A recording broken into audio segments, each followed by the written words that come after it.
There's nothing like adversity to boost ingenuity. Tyrrell proved it several times, one of them in 1997 when they recycled old wings into mini-wings in a desperate attempt to get more grip at high downforce tracks. They were ugly, but effective. Even Ferrari ran them, but not everyone fell under the spell. A neat designer like Adrian Newey was having none of it for his elegant McLaren.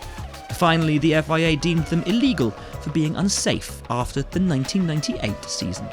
When one takes into consideration the efforts that were made by a team, of course it's disappointing, but we were one of the people who got some real advantage out of these side wings.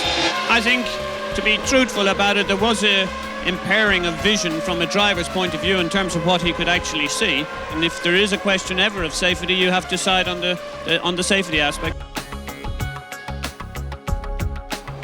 In late 2005, Renault developed a simple mechanical device fitted in the nose of the car that comprised a weight mounted in a spring. They named it a tuned mass damper, and it improved the car's performance by dampening out tyre bouncing frequencies throughout corners, and therefore keeping grip levels more consistent. Look how much the Ferrari vibrates over the curb. And here's the Renault going completely off track. As you can see, the car itself would stay almost flat as the suspension absorbed the tyre bounce. For 2006, and with FIA approval, the French team also fitted the system in the rear of the car. Of course, other teams tried to copy it, but they didn't get nearly as much of a benefit. With the use of mass dampers growing, however, the FIA stepped in and outlawed them completely following the summer break. F1 engineers hate onboard cameras. They add weight to the cars and they affect its aerodynamic efficiency. Because of that, in 2014, Red Bull hid the camera in the car's nose, instead of using the mandatory camera mountings. But as you can see, actually as you can't see, the change was far from seamless. The rules say the mountings must not be located inside the carbon structure itself, but Adrian Newey's loophole was that the camera was in fact inside the non-structural vanity panel. The trick didn't work though, and they had to revert to the traditional solution after 5 races. McLaren were the adventurous ones in 2010 when they pioneered this snorkel. Baptised the F-duct, it channeled airflow and allowed their car to go up to 6 miles faster on straights. How the system worked was both rudimentary and clever. A movable aerodynamic device wouldn't have passed the FIA regulations, but the F-duct found its way around the rules. It was up to the driver to activate the gadget, covering a hole in the cockpit with his left leg. Soon many teams copied the idea, but a few went too far. Ferrari opened the Pandora's box when everyone saw Fernando Alonso driving one-handed at the Spanish Grand Prix. When he operates your F-duct with his left hand, changes the brake balance with his right hand, how's he steering? I don't think with the feet, but he should steer with the hand that is available. But he doesn't have a hand available. I don't know. Maybe the car is too good at that. I don't know. But the car can drive itself. No, I would love to be. No. Let's say that he's really good driving on that. Nothing to say. It emerged that their system required the driver to cover a hole with his hand, and Ferrari weren't the only ones. Thus, teams agreed to ban the F-duct, both for safety and cost issues, ahead of the 2011 season.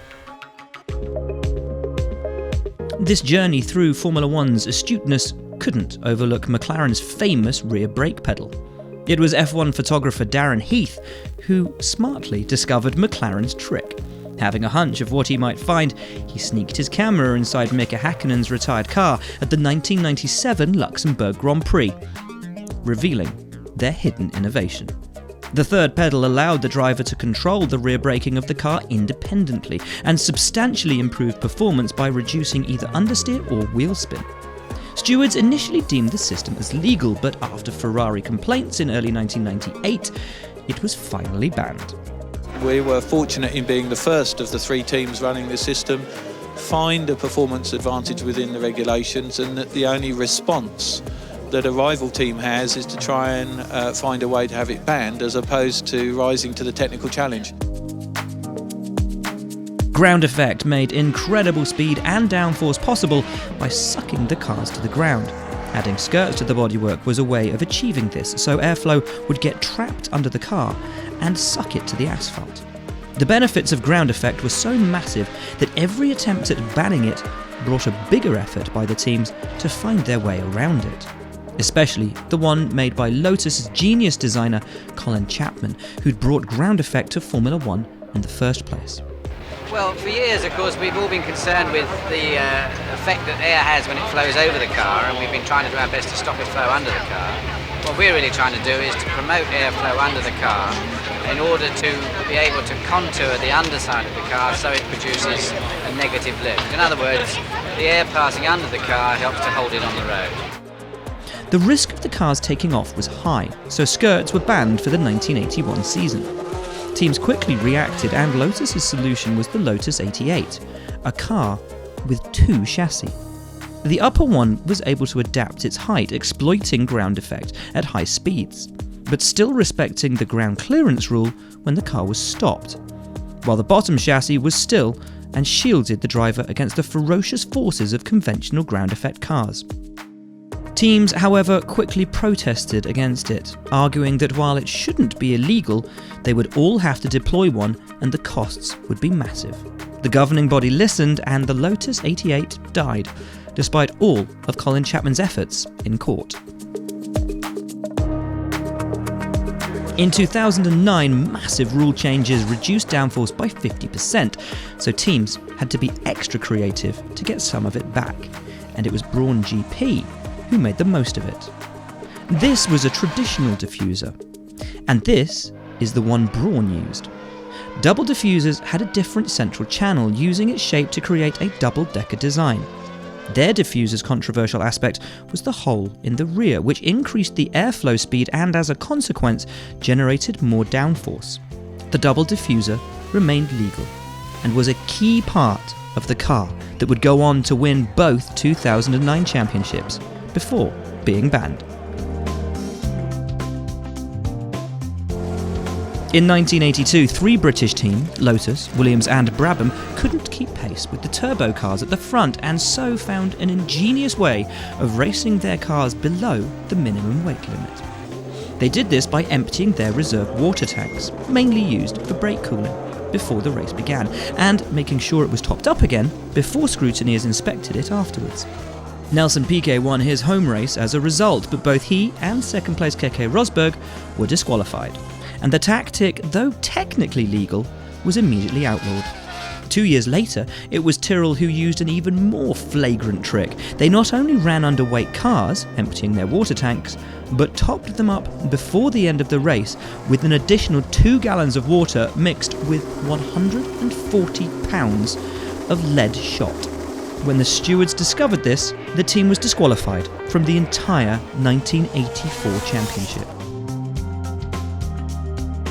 First introduced in 1976, Tyrrell's six-wheeled P34 showed potential right away, getting its only win at the Swedish Grand Prix in Anderstorp. It's going to be fast down the straight because it's narrow, and it's going to be fast around the corner because it's got more rubber.